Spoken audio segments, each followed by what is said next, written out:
taking a bath together, no sex, because you both have what the Bible says marriage requires, discipline, to take a bath together and have a conversation. Drink the coffee, it'll make you feel better. The man laughing there is a pastor. She's talking about taking a bath with the person you're dating to display how much discipline you have. But you're both butt naked in the bathroom looking at each other. And this is somehow supposed to show how much discipline you have. And then she uses the Bible to justify it. I'm starting to think that this woman is actually not all the way there. Not all the way there. Let's keep listening. A little triggered over there? A little triggered? No, I just got to couch this. I got to couch this. Don't take that bath until y'all get that ring on there. Until you get that discipline, too. Yeah, dude, yeah. Discipline. Yeah. Don't do it. Discipline. You're going to make me lose my license. Listen, she's talking to married people. It's different, a heightened level. No, she's not talking to married people. She was giving this advice as something that it sounds like she's done herself from what it sounds like. It doesn't sound like she's kidding. Let's keep listening. Thank you. And let me say this. Yes. I'm also talking to unmarried people because don't get in that bathtub. If you don't y'all get in that bathtub. Listen, if you have the true essence of discipline. Yeah, no, they ain't got it. But there are some men that do. Yeah. And let me go further. Because they man must teach Tai Chi. Because you're supposed to save your chai tea. Yes. Which is real. See, that's the laugh you do when you realize you brought somebody that's crazy on your podcast. Don't disfellowship me from the church. That's what the pastor is saying right there. This is a short clip. It's not long at all, but I have a follow-up clip after this that I want you guys to check out. But you guys have heard me talk about this over and over again, man. I talk about these women who will be okay with things because they believe they're going to find a man who has this immense discipline. But listen, guys, open conversation as always. Let's have a talk. Comment down below. Let's really talk about this, because I know there's a guy who's watching this, or maybe a chick who's like, I can do that. I can be with somebody who I find extremely attractive and not do anything. Is it possible? Of course it is. But most people, why would you even consider this as a test of your discipline, right? If my goal is to abstain from any sexual activity, because that's what she's talking about there. She's like, oh, I haven't been intimate in a year. Right, congratulations. If your goal is to abstain, if that was my goal, there's no way I'd want to be putting myself in a situation like, let's go in the shower and with my wife, knowing that I want to wait until marriage. I'm talking hypothetically here. And then she uses the Bible to say, that's the type of discipline the Bible's talking about. Stop.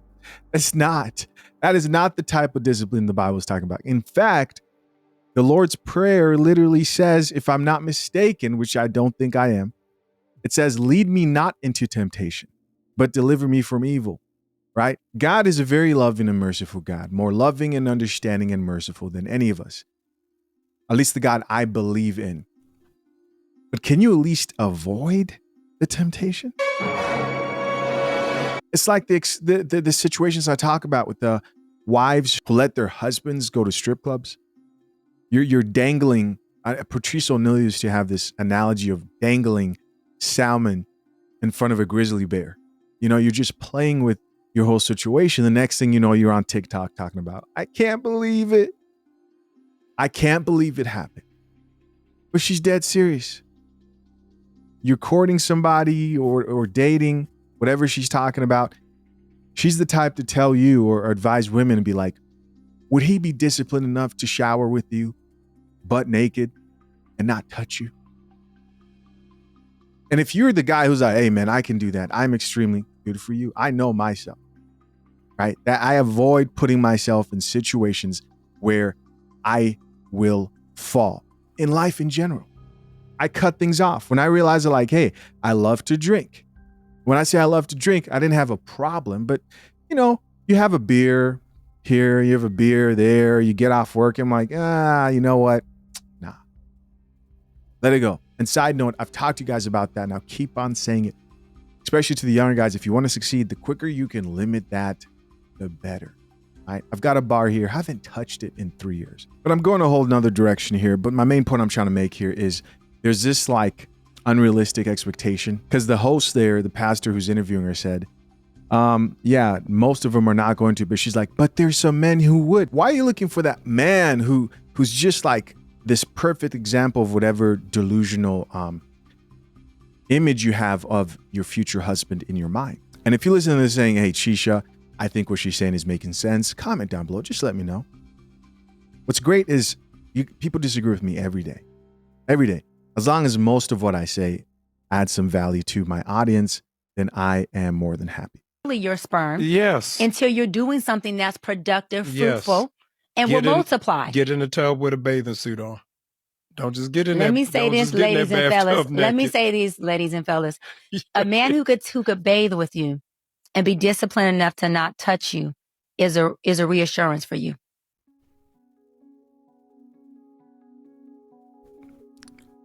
A man who can bathe with you and not touch you is a reassurance for you. Of what? And the truth is, if she's done this with some guy or something like that, any man can pretend to be something for long enough, especially if a man has game. Oh, man. See, dudes who have game, man, if they're not really thirsty like that, they'll wait. They'll wait a long time. Right? They might even turn you down when you're weak and you're trying to offer it up and going, you know what? I just can't do it anymore. They'd be like, no. Remember your goals. Remember your goals. No clapping cheeks, fast or slow until marriage. Just hold on. And when you finally get it and you realize he's playing you, you're so effed up. You don't know. You don't know what hit you. Let's check out some of these comments, see what the people have to say. Maybe some people agreed, maybe some people did not. This commenter says, absolutely not. I'm assuming because this was on the pastor's platform. These are Christians, so they're probably listening to this like, what type of biblical advice is this? Somebody else here added, don't do it, y'all. Don't do it. Here's another person who says, don't y'all get in that bathtub with the laughing emoji.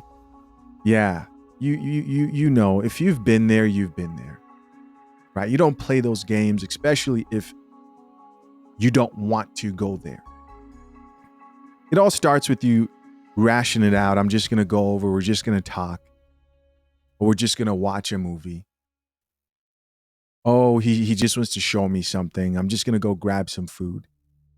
We've all been there. Next thing you know, it's a wrap. Here's another comment that says, they ain't got it, with the laughing emoji. Somebody else here added, right, don't do it, LOL. Here's another person who says, she cooking. Another person here says, please stop listening to that woman. She doesn't follow Christian principles. True discipline is following the teachings of Christ.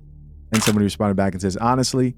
Here's another commenter who says, Christians are against this, and this is why he is saying don't do it. Another person here added, I'm with pastor on this one. Stay out that tub. The way these people are talking, it kind of sounds like, let's read one more comment. It says, why tempt people? Why put meat in front of a lion? There we go. Fellas, take your lady to the store and don't buy her nothing. Or take her to dinner and don't order nothing to eat. As a spiritual woman, you have a great knowledge of scripture, strong relationship with God, incredible insight on the human mind, on relationships, all of that. We get to the seventh day, y'all talking about keys and bed and turn on. At what point, I'm asking you, at what point do you ask that man to pray for you? By the way, I hear him say, spiritual woman. So maybe she's like, doesn't really believe in the Bible. That's not what I've seen so far. Like she claims it a bunch of times and quotes it a bunch of times, but might be a Christian feminist. That's what we have today. Oh, I love this. Get out of my business, no, Pastor listen, Bryant. You my cousin in my head. Let me tell you what okay. So y'all heard, Doc say I'm dating, which means I'm still single, but I am dating, and I'm talking to a particular guy who he's been praying for us and over us since day one. Nice. And I've been with praying men, but not to this extent. And it is the biggest turn on. Isn't it funny how the current one is always better than the last one? No one ever tells the truth, right? It's always, I've never had it. No one's ever hit it like this. You're the best to ever do it, babe. It's always better. How's it always getting better but never working out? Right? Multiple engagements, 10, 15 dudes, but they're always better. Tell the truth. Nah, sometimes men don't want to hear that. Sometimes men don't want to hear the truth. It is the epitome of foreplay. And when I say foreplay, I'm not saying it makes me tingle down here and I want to jump in the bed with him. I'm talking about the real essence of foreplay, meaning that I feel covered. Yes. I feel seen. The essence of foreplay. What is she talking about? This. I feel loved by the God in him, not the man in him. And so he doesn't allow us to go to sleep at night without him praying over me or us saying the Lord's Prayer together. And I find that leadership. I find that to be the head of us. Yeah. And what it does is it inflames my submissiveness and my softness more than if he didn't do it. Something he did really unique. He was traveling out of town and he's at, a business meeting, he's closing deals, he's doing his thing. And they were having a post celebratory event at some like dinner restaurant lounge. And I was going to bed. It was already 11:30 at night. And he said, "Hey, baby, what are you doing?" I said, "I'm getting ready to go to bed." He said, "Well, let me know when you get in bed so I can walk out of this party that we're having to pray over us." I didn't have to ask. I was going to bed, Right. Pastor Bryant. This man said, "I'll walk out." And I said, "Baby, I'm ready." He walked out of that event, prayed over us, Awesome. said goodnight, I like him and already. then texted me and said, You know who else does a lot of prayer? The host and pastor you're looking at in that video does a lot of prayer. And I think he was caught cheating on his wife. Hey, people cheat, man. And I'm saying this, guys, to really point out that like women will really set themselves up to believe like they've just found the perfect. He's just perfect, no mistakes. Ooh, man. "Baby, I made it back to the room." So when you're talking about asking a man to pray for you, ladies, that ain't something you ask. That's something that man comes with or he does not. Leadership isn't you asking him to presume leadership. Leadership is already in that man, and you know through the actions he takes with you. And you know when a man's covering you. Right. Because when a man's covering you, when he's not in your presence, your nervous system is calm. When a man's covering you, he's not in your presence, your spirit isn't inflamed. Some of that is true. If this man happens to go a little further than the time frame of the meeting, your spirit is still at ease. Because when this man covers you, it's not him covering you. You are covered by the God that he's serving, by the principles that he is praying on, leaning on, living in. And faith, God, and principles are action words. So a man can't be in God and not be actively covering you. It doesn't work like I that. was having my spiritual formation director said something that radically changed my mind in dating, is that prayer is more intimate than sex. Did you not hear me? Spiritual formation director. I've never heard of that. All these new concepts.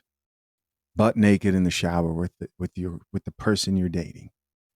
New Christian concepts we've never heard of. Spiritual formation. It's not even. I haven't heard that in the Bible. Say that was my foreplay. Listen. And let me be. Can I be really transparent? Yes. This man been praying and praying and praying over me. Listen, this is just, y'all know Doc be cutting up, so I'm gonna cut up right now. Disclaimer.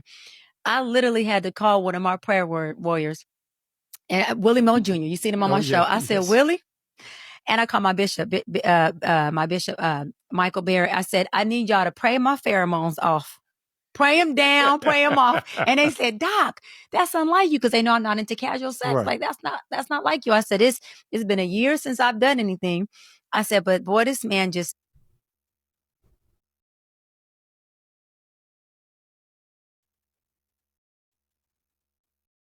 One year. Listen, I'm not going to do it. I'm not going to do it. Good for her. Good for her. Progress is progress. Good for her. And I do mean that. 1 year. Let's keep going. I'm afraid he's going to pray my panties off. And I don't want that. I don't want that. But why? Because he's activating and awakening things in me that are connected to the intimate part of me as a woman. I'm not into casual sex. So dinner and trips, although I love those things, they don't activate me to want to be in bed with you. Yes. They may activate me to want to have a good time with you, but praying over me. And another thing is when I do visit him and, you know, we are in bed sleep and are cuddled up, this, not just his actions, but his energy is not that of, I want to be inside you. I don't feel that. When I get up to take a shower or I'm changing, he leaves the room to give me my privacy and space. I don't have to ask those things. That's a man who honors me, who's respecting my space. So when you have to change, he should leave the room, but when you shower, he should be in the shower with you. Oh man. Hey, listen, Dr. Bryant, everybody.